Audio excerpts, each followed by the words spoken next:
La dernière souffrance dont je veux parler, c'est le silence de Dieu, ce scandale.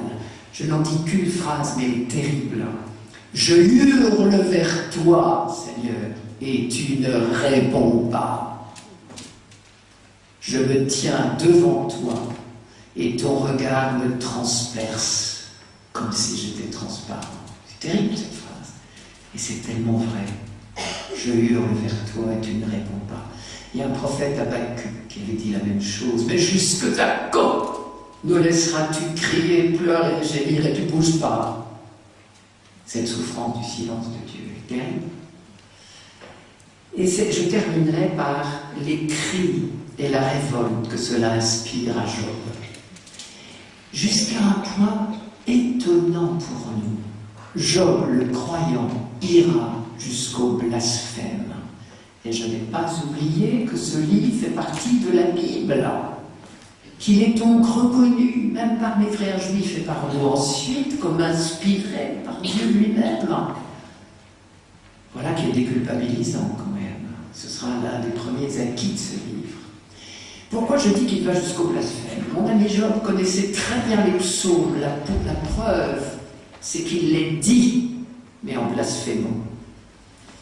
Il connaissait par exemple le psaume merveilleux, le psaume 8, tellement beau.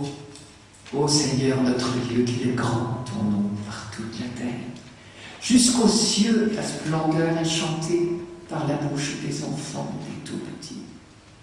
À voir ton ciel, ouvrage de tes doigts, la lune et les étoiles que tu fixas.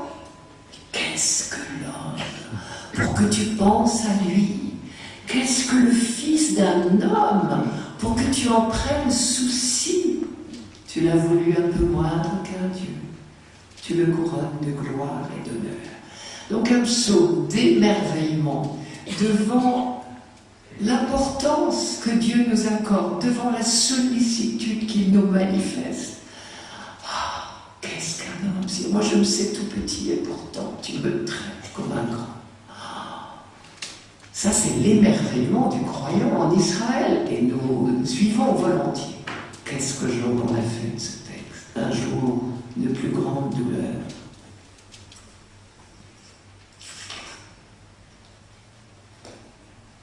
Mais qu'est-ce qu'un mortel? Ça veut dire la même chose en hébreu. Un homme, un fils d'Adam. Qu'est-ce qu'un homme? Ne vous énervez pas. Qu'est-ce qu'un mortel pour en faire si grand cas? Pour fixer sur lui ton attention au point de l'inspecter chaque matin, de le tester à tout instant? Mais quand cesseras-tu de mes pieds? Me laisseras-tu avaler ma salive? Dans le genre, lâche-moi les baskets. Tu fais un effet terrible, celui-là. Vous voyez ça? J'appelle ça du blasphème. Reprendre ma prière, des jours de bonheur, des jours d'intimité avec Dieu. C'est Israël qui parle. Hein? Reprendre ma prière d'émerveillement pour en faire une accusation féroce contre Dieu qui n'est plus qu'un espion. Dieu espion, vous vous rendez compte? Il y avait un autre psaume. Ah là, j'ai un vrai problème. C'est vraiment que la récréation est sonnée. Je ne cite plus qu'un verset. Il y avait un autre psaume, vous voyez, c'est le micro qui me rappelle l'horloge. Le psaume que vous connaissez et que vous adorez. Parce qu'on chante celui-là volontiers. Tu le scrutes, Seigneur, et tu sais quand je m'assois, tu sais quand je me lève. De très loin, tu pénètres mes pensées. Ah, vous connaissez ça. Tu me devances et me poursuis, tu m'en sers, tu as mis la main sur moi. Savoir prodigieux qui me dépasse, hauteur que je ne puis atteindre. Et pour dire que Dieu ne nous lâche jamais parce que nous sommes dans sa main, ce qui est quand même le plus grand de nos bonheurs, où donc aller loin de ton souffle? Où m'enfuir loin de ta face? Je gravis les cieux, tu es là. Je descends chez les morts, te voici. Je prends les ailes de l'aurore, je me pose au-delà des mers, et bien même là, ta main me conduit, ta droite me saisit. C'est pas beau ça. C'est l'émerveillement du croyant qui sait qu'il est dans les mains du bon Dieu, que c'est le meilleur endroit au monde. Qu'est-ce que Job en a fait de ce psaume d'émerveillement? Il a blasphème. Mais c'est le hurlement de la douleur. Ce que je sais depuis Siracide, c'est que dans ma douleur, mes larmes coulent sur les joues de Dieu. Voilà qui devrait nous déculpabiliser. Voilà ce que Job a fait de ce psaume. Si je vais à l'Orient, il n'y est pas. À l'Occident, je ne l'aperçois pas. Est-il occupé au Nord? Je ne peux l'y découvrir. Se cache-t-il au Midi? Je ne l'y vois pas. C'est-à-dire Dieu, on peut toujours courir, il n'en a rien à fiche de moi. Si ce n'est pas du blasphème. Je vais terminer là-dessus, cette audace de Job, à elle toute seule, c'est déjà une leçon formidable du livre de Job. Ça veut dire que dans nos douleurs, dans nos révoltes, enfin plutôt dans nos douleurs, dans nos souffrances, dans nos angoisses, on a le droit de se révolter. On a le droit de tout dire, puisque ce livre est dit comme inspiré. Ça veut dire que je ne me culpabiliserai plus de n'avoir pas eu que des paroles pieuses dans les moments difficiles. Nous ne sommes pas que pieux. Nous sommes douloureux, point barre, quand on est douloureux. Et Dieu nous aime comme ça. Ne pas nous culpabiliser et ne pas nous culpabiliser de la révolte de l'autre. Je me rappelle être allé chez une amie un matin. Son fils a été tué pendant la nuit par un chauffard. Un de ses copains qui avait bu 40 bières, une bouteille de whisky, ça ne me dit rien, dans une soirée trop arrosée. Le copain s'en est sorti. Le fils de mon ami est mort. Quand je suis arrivé, elle hurle. Et elle hurlait contre Dieu, mais d'une manière abominable. Mais j'avais vu Job. Je savais que Dieu l'entend, qu'il sait, qu'il connaît. Et c'est pas lui qui va se choquer. Vous avez droit à votre retrait. Peut-être même un déjeuner.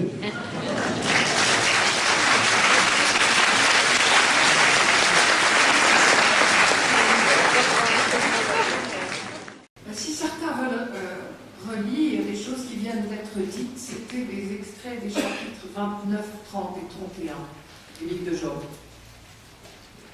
J'espère que vous avez entendu cette musique magnifique. Et alors la personne qui a choisi la musique a eu du génie.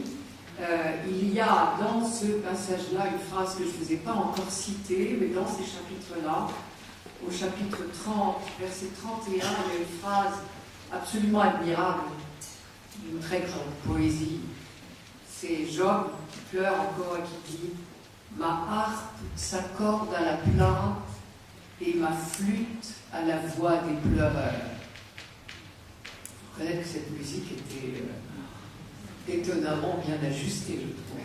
C'est chapitre 30, verset 31. Donc là, on vient d'entendre des extraits de ces 3 chapitres, mais nous sommes déjà très loin dans le livre. Moi, je vous renverrai un petit peu en amont. On a bien entendu. Est-ce qu'au passage, vous avez entendu cette phrase terrible je le sais, c'est ma mort que tu veux. Ça, c'est le soupçon porté contre Dieu, c'est le même soupçon que Adam. Au jardin d'Éden, où c'est quand même étonnant, Dieu a tout donné, il l'a créé pour le bonheur et pour l'amour, et parce qu'il y a une petite interdiction quelque part parmi un océan de possibilités, Adam dit, je sais bien que tu ne veux pas mon bonheur. C'est le soupçon horrible dont on nous dit qu'il est le secret, malheureusement, de beaucoup de nos problèmes. Au passage aussi, ce que vous avez entendu, c'est très intéressant. Quand Job prétend qu'il est innocent, il le prétend à beaucoup d'endroits dans le livre, et il a le droit, puisqu'il est innocent. Le personnage a été campé tel que. Ce qui m'intéresse, moi, si vous travaillez ce livre, vous verrez, et pour ceux qui le connaissent déjà, c'est très impressionnant, et ça dit déjà beaucoup de choses sur la foi d'Israël. Quand un homme en Israël se dit juste, il ne dit pas « j'allais à la messe tous les dimanches, je traduisais le Shabbat, etc., je faisais ce qu'il fallait, je faisais maigre le vendredi ». Non, il dit « je ne laissais pas crever les pauvres. Personne autour de moi n'avait ni faim ni froid ». C'est étrange, hein, ça prouve que le livre de Job est déjà très très irrigué par la prédication des prophètes, qui ont dit abondamment que, par exemple, je pense à Osée au 8e siècle, qui a dit « c'est la miséricorde qui dit de la part de Dieu, c'est la miséricorde que je veux, et non les sacrifices ». Les sacrifices, c'était les belles célébrations au temple pour honorer Dieu, Eh bien, moi, ce qui m'intéresse, alors, en langage hébreu, ça ne veut pas dire je ne veux plus de sacrifice, je ne veux que de la miséricorde. Non, l'hébreu est ainsi fait, ça veut seulement dire une préférence. C'est-à-dire, ne croyez pas vous libérer du service des autres en faisant dire des belles messes, pour faire court. Ça ne nous étonne pas vraiment, hein. Mais c'était déjà un acquis à l'époque de Job. Intéressant. La prédication prophétique est très présente. Alors, je reprends là où j'en étais. Je vous ai présenté ce procès tel qu'il est, tel qu'il se déroule sous nos yeux, une victime innocente, Job, écrabouillé par un accusé et un coupable qui est Dieu. Et Dieu se tait pour l'instant, mais Dieu a 3 avocats qui sont les amis de Job, dans lesquels l'auteur du livre a placé tout le discours que j'appelle religieusement correct, c'est-à-dire qu'il est bien de dire mon frère, tu souffres, ben c'est pour payer pour tes fautes, ta souffrance est expiatoire, et dans le meilleur des cas, si tu te décides à te convertir, elle va être éducatrice, et tout ça. Alors, ce sont les plaidoiries des avocats. Alors, le livre est construit de manière, c'est étonnant, assez systématique, c'est-à-dire qu'on a un discours de Job, puis un discours d'un ami, re-Job, re-ami, le deuxième. Alors, les amis s'appellent, je vous donne dans l'ordre à peu près, Eliphaz, Bildad et Sophar. Donc, vous allez avoir dans l'ordre, c'est très articulé ce livre.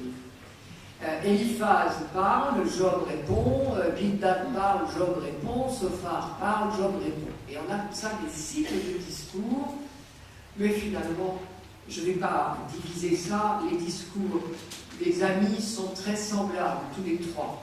C'est Job, lui, qui va bouger beaucoup. Je parle d'abord des discours des amis, ce sera vite fait, puisque c'est le théorème, presque, que vous connaissez bien, la loi de rétribution. Je vous lis juste quelques phrases qui sont extrêmement bien tournées, qui sont des slogans. Et je vous ai dit ce matin que les auteurs bibliques adorent les métaphores, c'est un langage extrêmement imagé, la Bible.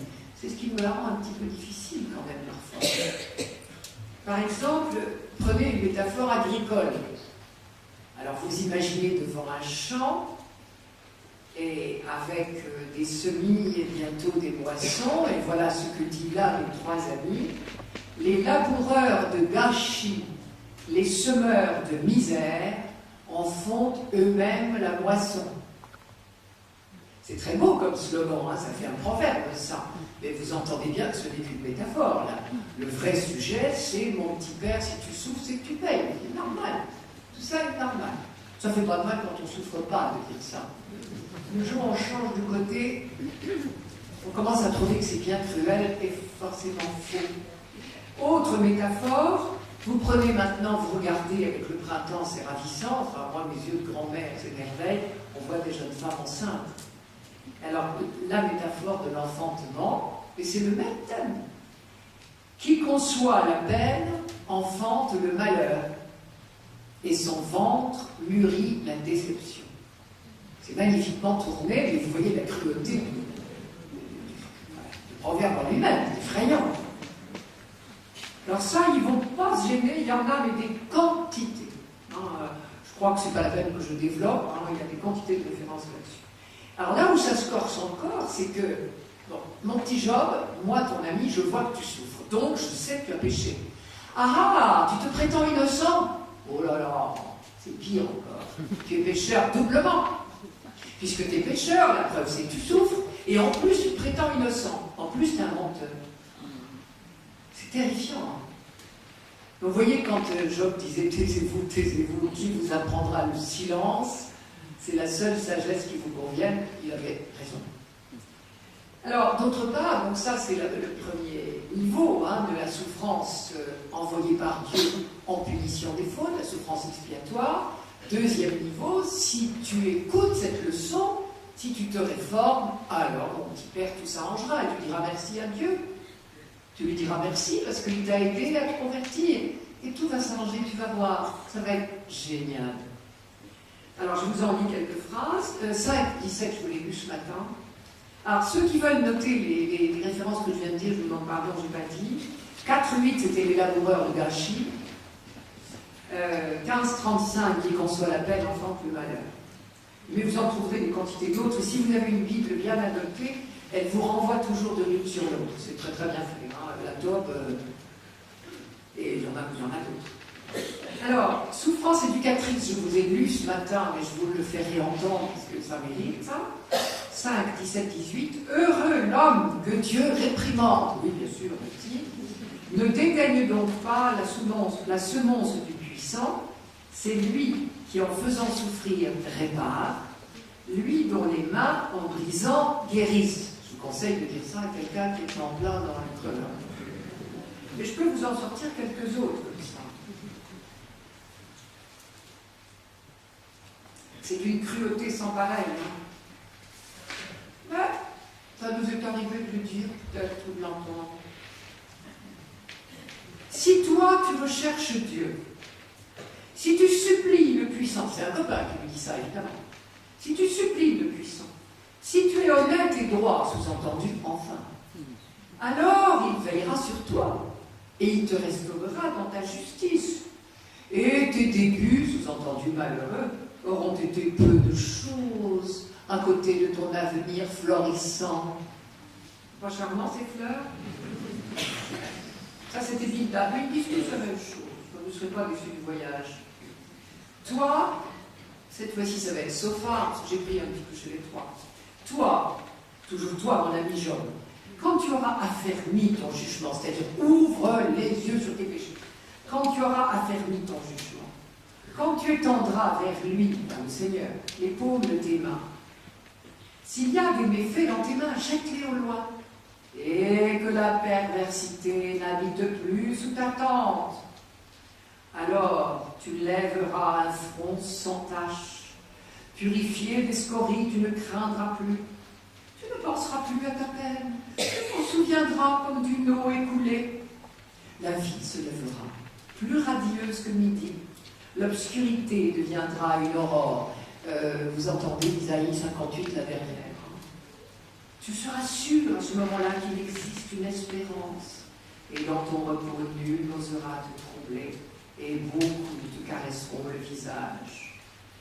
Tandis que les méchants, leurs yeux se consument, et tout refuge leur fait défaut. Facile à dire.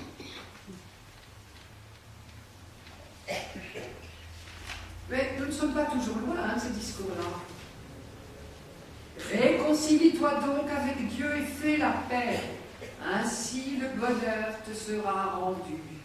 Accepte donc de sa bouche l'instruction et fixe ses sentences en ta conscience. Si tu reviens vers le puissant, tu seras rétabli si tu éloignes la perfidie de ta tente. Parce qu'on dit que tu es en pleine perfidie, mon petit père, on en a la preuve. Et enfin, 36-15. Et vous voyez leur persévérance, puisque je suis obligée de tourner beaucoup les pages. Et ça, je vous l'ai déjà donné, je crois. L'opprimé, il le sauve par l'oppression et par la détresse. Il lui ouvre l'oreille. Ouvrir l'oreille, c'est une expression très très biblique pour dire amener l'homme à écouter Dieu avec son cœur. Bien sûr, ce n'est pas une affaire d'acoustique. Alors, il est vrai que la sagesse populaire, c'est bien que nous récoltons quelquefois ce que nous avons semé. Ça, c'est notre responsabilité qui est dite. Mais eux vont beaucoup plus loin. Ce n'est pas tu récoltes ce que tu as semé. Il est sûr que si tout à l'heure, ayant bu 3 bouteilles ou 4 ou 5 à déjeuner, parce qu'ils ont été très généreux avec moi, je me tue sur la route en voiture, je voudrais dire que je récolte ce que j'ai semé. Mais ce ne sera pas Dieu qui me l'envoie. Mais d'accord. Ça, c'était les explications des amis, je n'ai pas besoin d'en dire plus. Là où le livre de Job a fait une avancée absolument extraordinaire, c'est que nous allons voir donc Job dans sa douleur, du creux de sa douleur, et en même temps de sa conscience que Dieu est juste, de sa foi que Dieu est juste, que Dieu entend, et de la certitude de son innocence, puisqu'on nous a campé un personnage parfait. Nous allons voir Job cheminer, c'est-à-dire Israël, faire son chemin dans ce problème qui est encore le nôtre. Et alors là, c'est absolument époustouflant, le cheminement de Job. Alors, je vais évidemment faire très vite cet après-midi. Ce que j'ai prévu, sur la feuille que je vous laisse, il y a très peu de choses, forcément, je voulais me tenir à un verso. Mais je peux laisser à Marie de Grise, puisque c'est elle qui est fautive de cet après-midi. En tout cas, c'est elle qui a pris le risque d'être amenée. Voilà. Je peux laisser la photocopie du déroulement du cheminement de Job, dont j'ai fait un recto verso, où on voit les étapes de sa pensée. Car c'est un cheminement qui va prendre des chapitres et des chapitres. C'est très intéressant de voir, c'est vraiment le débat qui nous habite. C'est quoi la justice de Dieu? Ça nous irait pas mal qu'ils punissent les méchants et qu'ils récompensent les bons, tant qu'on croit qu'on est bon. À mon âge, on ne croit plus qu'on est bon. Il m'est arrivé une expérience, peut-être c'est une bonne base de réflexion. Une année dans ma vie, on faisait, à la demande d'un des curés qui était le moteur de la formation cette année-là, à l'occasion du jubilé, on faisait une espèce de caté en package caté, on l'appelait kit en 4 presque, hein. C'est-à-dire un caté en 10 leçons sur tous les sujets qui fâchent, en gros. Il y avait tout, il y avait évidemment la prière, mais il y avait surtout le péché, le pardon, bien sûr. Et nous étions à chaque intervention deux, un théologien et moi, 1 heure chacun. Et chaque intervention était multipliée par 3. C'est là que l'histoire devient rigolote. 3, c'est-à-dire le jeudi après-midi de 2 à 4, juste ça. Vous dormez moins que. Le vendredi soir, encore, attendez, le vendredi soir de 8h30 à 10h30 du soir, et le samedi matin de 10 à 12. Les publics n'étaient pas les mêmes, du tout. Et alors, je parle de la séance sur péché-pardon. Moi, j'ai appris dans l'Ancien Testament, à mon grand étonnement, que Dieu n'est que pardon et que miséricorde. Et donc, j'ai prêché ça pendant 1 heure. J'ai aucun mal dans l'Ancien Testament à vous raconter ça. Le théologien dit la même chose avec ses mots à lui. Jeudi de 2 à 4, pas un mot. Peut-être qu'ils dorment tous. Il y avait 150 personnes chaque fois quand même, hein, mais bon, ils dormaient peut-être tous, et ça ne bouge pas. Vendredi soir, un public extrêmement jeune, et comme on dit chez nous, plutôt la boule à zéro. Très marqué, très fervent, très pieux, mais très figé dans ses pensées. Pas question de bouger, d'un iota, d'une ligne de pensée déjà fixée clairement. Alors, à 11h du soir, ça a été une dégelée pas possible. C'était affreux. Oui, comment? Il faut que les méchants soient punis, tant. Moi, à 11h du soir, quand j'ai fait mon boulot, je ne vous cache pas que ça va bien comme ça. Courageusement, j'ai laissé le théologien se débrouiller avec. Courageuse, mais pas téméraire. Le lendemain, c'est là que ça devient drôle, le lendemain, 10h à midi, des gens de mon âge, on va dire, à midi, plein de gens sont venus dire « Ah, ça fait du bien d'entendre ça ». Je me suis dit « Oui, à un certain âge, on sait qu'on a besoin de la miséricorde, alors on est tout content de l'entendre ». Et les jeunes croyaient encore qu'ils n'en auraient pas besoin. Et donc, ils sont pour la punition des méchants, dont ils ne le sont pas, évidemment. Et oui. Donc voilà, Job affronté à cette grande question, il est innocent, il souffre, donc c'est quelque chose qui ne va pas. Alors, on peut faire, comment dire, il y a un dilemme. Dieu est juste, on est d'accord. S'il est juste, il doit punir les méchants et récompenser les bons. Oui, mais moi, je suis juste et je souffre. Alors, de deux choses l'une, ou Dieu n'est pas juste, ou il va falloir que je change d'idée sur la justice de Dieu. Aussi simple que ça. Puisque mon idée de la justice jusqu'à aujourd'hui, c'était que Dieu récompense toujours les bons. Je suis bon et je souffre. Alors, j'ai pas le choix.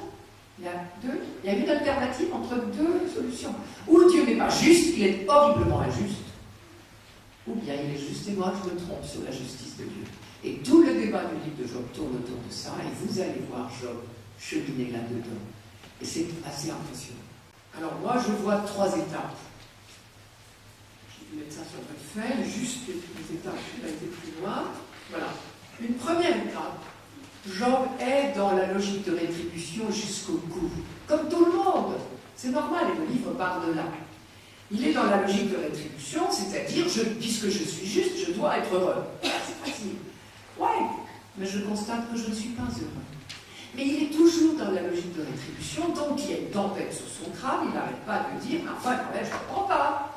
Je souffre et je suis juste. Je suis juste, mais je souffre. Ah, alors peut-être que c'est que je ne suis pas juste, que je me suis trompé. Ah non, c'est pas possible, je suis juste. Et il se bat avec ça, et il est tout le temps dans sa logique de rétribution à ton temps. Alors c'est tout à fait intéressant. Ce que nous avons entendu ce matin, la fin après le prologue, nous avons entendu des hurlements de douleur de Job, périsse la nuit où j'allais être enfanté. C'est-à-dire, j'aurais mieux fait de pas naître, c'est clair. Enfin, maintenant je suis là, je m'en débrouille. Et alors après, il va tout le temps soit dire mais je suis juste, arrêtez, ou bien mon Dieu, mais en quoi est-ce que j'ai péché? Oh là là, Seigneur, s'il te plaît, dis-moi, je suis paumé, moi. Alors ça occupe une grande partie du livre, ça occupe jusqu'au chapitre 19. Donc des chapitres 3, qui est moi j'appelle ça ce grand poème du chapitre 3, un cri de douleur pure. Ensuite, il va dire à la fois son désespoir, essayer de comprendre. Donc, en quoi est-ce que j'ai péché? Peut-être que j'ai péché, mais il faudrait m'expliquer. Ou bien, s'il te plaît, mon Dieu, écoute, arrête, fiche-moi la paix, tu peux peut-être supporter ma faute aussi. Il y a une phrase au chapitre 7. Ne peux-tu supporter ma révolte et laisser passer ma faute? C'est-à-dire, voilà, tu aurais peut-être pu être indulgent. Ta logique de rétribution, tu pourrais te la mettre dans la poche parfois. Et il n'en sort pas, c'est très étonnant.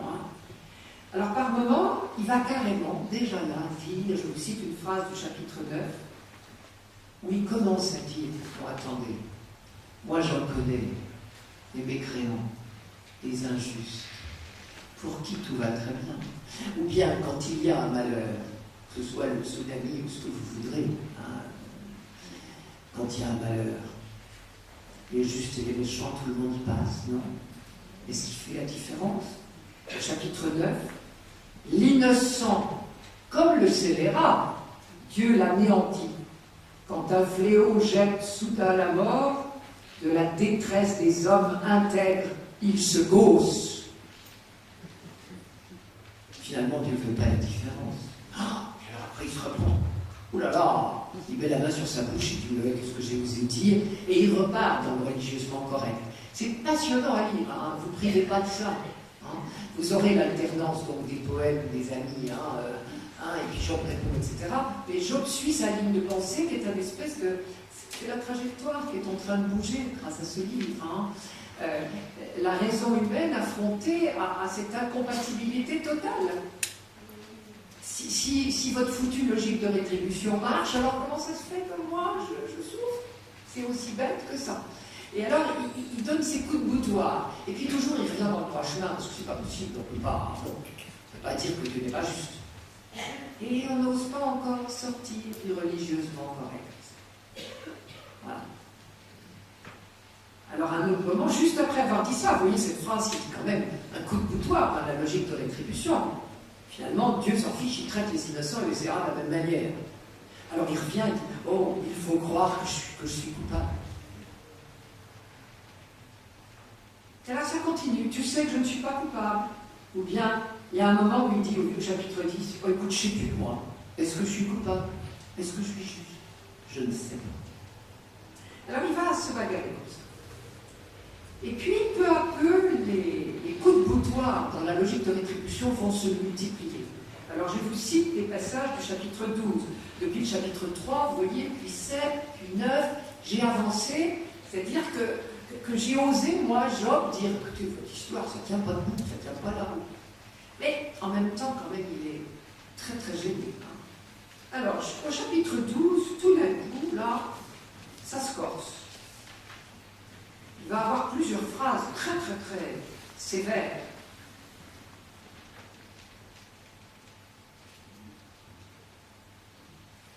Alors, il commence là une phrase sur ses amis qui parlent si peu. Vraiment, alors là, c'est sarcastique. Il faut, sûrement le disque, là, c'était très bien dit. Je ne sais pas si vous avez eu l'occasion de le lire en entier, c'était magnifiquement entier, ça vaut la peine, parce qu'on entend des tons de voix chez Job vraiment très, très différents. Là, il est sarcastique, carrément. Vous allez voir ce qui décoche à ses amis. Vraiment, la voix du peuple, c'est vous. Et avec vous mourra la sagesse. Vous êtes parfait. Moi aussi, j'ai une raison, tout comme vous. Je ne suis pas plus déchu que vous. Qui ne dispose d'arguments semblables? Puis là, la risée de ses amis, c'est moi. Moi qui m'époumonne vers ce Dieu qui jadis répondait. La risée des hommes c'est le juste, le parfait. Je ne suis plus qu'un objet brisé pour vous. Effrayant.